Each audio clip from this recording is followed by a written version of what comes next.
નમસ્કાર, બુલેટિનમાં આપનું સ્વાગત। સમાચારો સાથે હું છું વિધિ। વાત કરીએ ત્યારે મળી રહેલા અગત્યના સમાચારની।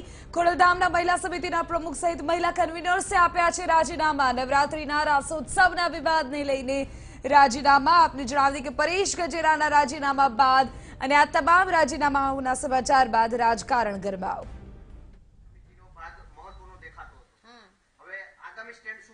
જો હું આજે કહું છું ને કાલે કહું છું કે હું મહિલાઓ માટે મરું ત્યાં સુધી હું કામ કરવાની છું। નંબર 2, દરેક મહિલા સામાજિક રીતે સંગઠિત થાય, એ કોઈ પણ સમાજની હોય, હું મહિલા માટે જ કામ કરવા માંગુ છું।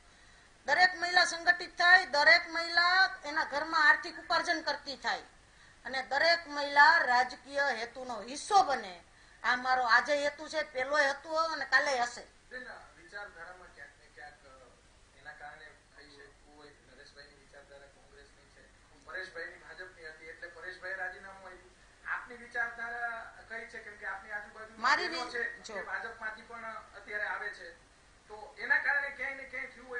ના ના, મારી વિચારધારા આજે મહિલાઓની હતી, કાલે મહિલાઓની છે। મારે ભાજપને ને કોંગ્રેસને કાંઈ લેવા દેવા નથી। હું તો આવતી કોર્પોરેશનમાં કહેવાની છું, ભાઈ જેટલી મહિલાઓને ટિકિટ આપી હોય ને એટલી કોંગ્રેસમાં હોય, ભાજપમાં હોય, જીતાડો।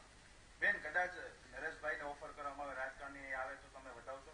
100% વધાવવું ને, અમારા ભાઈ છે। તમારા મત મુજબ આવવું જોઈએ? આવવું જોઈએ। બેન, પરેશભાઈ અત્યારે એવી વાત કરી છે કે સમાજ કહેશે, મિત્રો કહેશે તો હું રાજકારણમાં આવીશ અને લોકસભા લડીશ, એવી વાત કરી છે। આપ પણ નજીક છો, સાથે કામ કરેલું છે, શું કહેશો બેન? એમને આવવું જોઈએ અથવા તો રાજકોટથી ટિકિટ મળવી જોઈએ, શું માનો છો?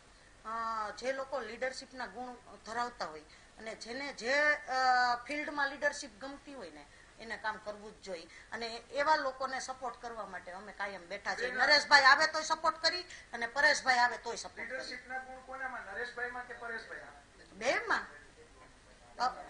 બેમાં લીડરશિપના ગુણ વધુ ગુણ કોનામાં?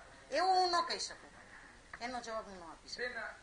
લોકસભા પરેશભાઈ લડે તો અન્ય સમાજ અથવા તો બહેનો તમારી જે મહિલામાં છે પણ મેં તમને પહેલે કીધું કે જે લોકો લડવા માંગતા હોય, અમને એમ લાગે કે મહિલાઓ માટે જે સપોર્ટર છે ને, ધારો કે તમે લડો ને તમે એમ કહો ને કે મહિલાઓ માટે મને અહીંયા એક ડિફેન્સની એકેડમી માટે જગ્યા આપશું અમે, તો હું તમને સપોર્ટ કરું। બેન, પરેશભાઈ એવું કીધું કે હું મારા જે ટ્રસ્ટી મંડળ છે અથવા તો અમારા સમાચાર ચર્ચા કરીશ અને પછી નક્કી કરીશ કે કયા પક્ષમાં જોડાવું। તમારા હિસાબે કયા પક્ષમાં જોડાય તો યોગ્ય લાગે, ભાજપ કે કોંગ્રેસ? હજી હું બોલું છું, હું સોશિયલ માણસ છું।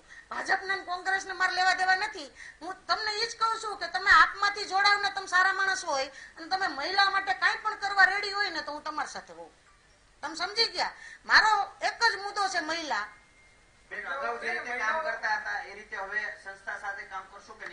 મને કહેવામાં આવશે અને મારા મુજબનું વાતાવરણ હશે, હું ચોક્કસ કરીશ।